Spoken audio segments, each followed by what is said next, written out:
Hey everyone, it's Mist, and today we'll be ranking which puppet combo and puppet combo adjacent killers would make the best friends. Puppet combo has a massive collection of games and a lot of lonely killers. Maybe the problem with most of them is that they need a homie to show them the light every now and then.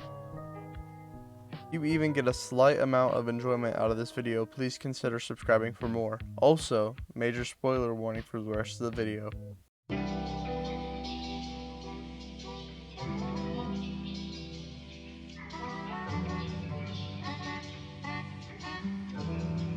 For entertainment value, we are going to start today with Tom Smith, better known as the Easter Ripper.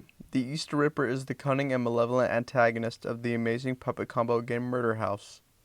Years later, when going to the Murder House, the Easter Ripper returns with people who he's worked with and known for a presumably good amount of time, and then proceeds to slaughter them one by one. Now, we all know Dana is obnoxious and demanding, but does that really mean she deserves to be decapitated by the Ripper? In the final standoff against the Ripper, we also learn that his brother was left falsely accused and put to death. The Ripper is probably not a very good friend considering he let his brother get put to death. D tier.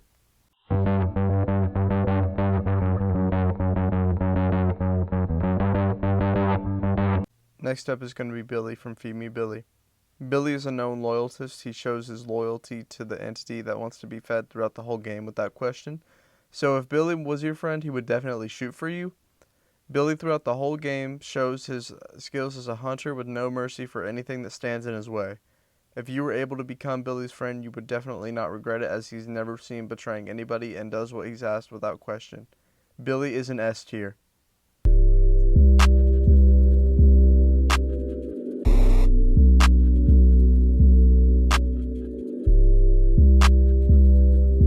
The Night Ripper.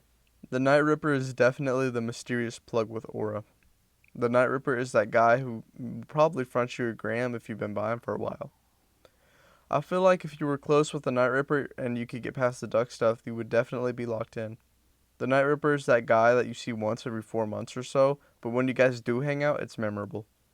This guy can tank shots, so he's definitely someone you want in your corner for the fight aspect. I'm just saying personally, I would cruise the streets with Burr in his car at night. He's definitely up there in the aspect of friendship, but for the weird duck stuff, he's just going to be an A tier.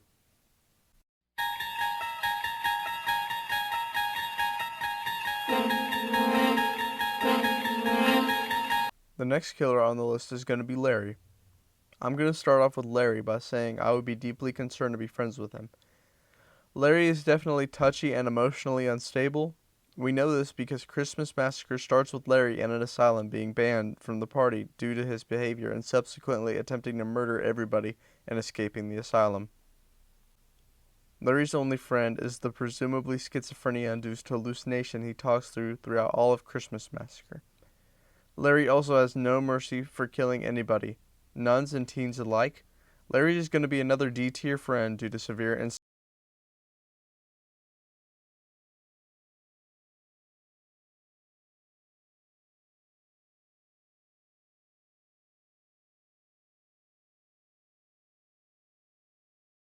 Is hard to place because we don't know exactly how involved he is with his neighbors. He could be really good friends with that weird guy from the night shift, but he doesn't show much involvement with other characters besides his mom.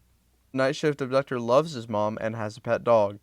He does not, however, have that much concern for human life and butchers humans like livestock. I also feel like the night shift abductor might not know much about the outside world, as he has locked himself into a pretty specific location. Considering all of this, I think the night shift abductor is going to be C tier.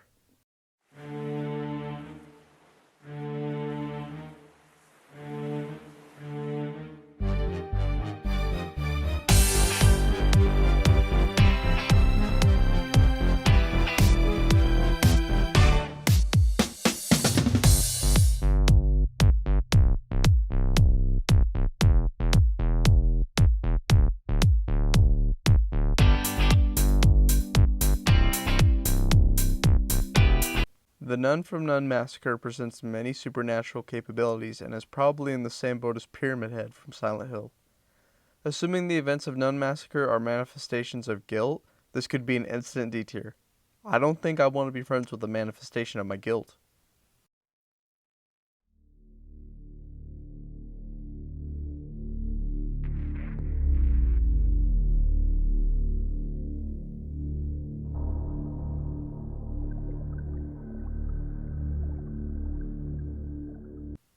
One of the most ignorant killers, the Driller Killer, is up next. The Driller Killer has a massive crib, but is unfortunately a giant baby who inhabits it. The Driller Killer doesn't know anything that a toddler wouldn't. I feel like hanging out with a Driller Killer would be horrible because he's so ignorant it would be like babysitting. The killer is definitely in his zone committing murders, but not much else. So, D tier.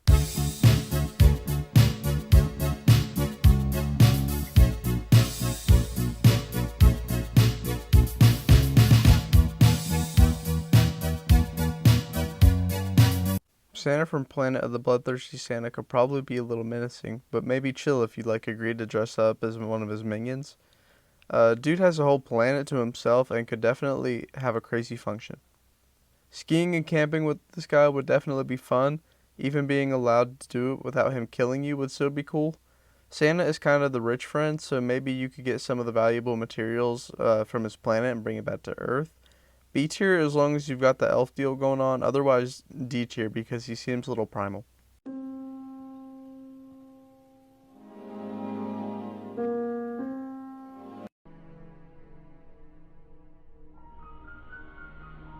Nicholas Burr is kind of the same as Michael Myers, so he can presumably be judged the same because he's a clone.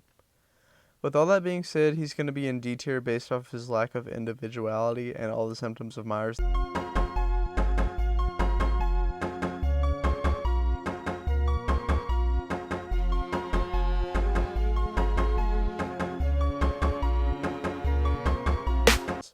The Womb Ripper is the main character of Bloodwash, which has been played on the channel. If you want to see that or see more, please let me know. Anyways, the Ripper wears skin and plays with fetuses. Yeah. Maybe some of the killers don't really deserve chances at friendship because they ended up being the weird kids anyway. D tier.